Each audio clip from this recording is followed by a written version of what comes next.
wewe abantu bose nta muntu numwe ari seriye ashoye gukora ikintu akabona kari kakora ikintu akikorera ku mwanya. Oje sindabitahura vraiment sindabitahura kwe amafaranga nayamuhaye ubwa mbere namuhaye yava kera.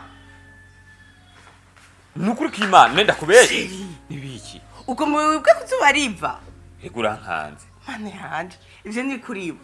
ubu uracatubahiriza ibintu ku matelefone n'abantu tazi mana yanje sheri koresha MaaKash ivyo navyo nibiki MaaKash sheri nurubuga ushobora gusumira ko ivyo ushaka cyangwa ukadandariza ko ivyo ushaka none nawe uracatuma imiziga abantu ngo nzanira iki ngo ngurira iki ushaka kuyibwa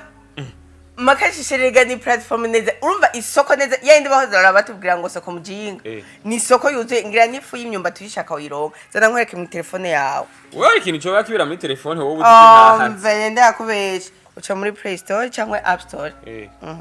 gatesha MaaKash me a k a s h urabona no kumbukurikina amatara y'amafashe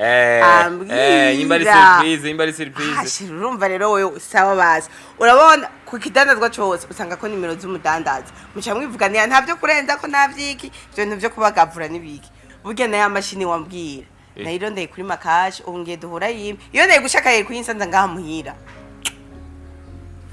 bye rebizu MaaKash rero ni solution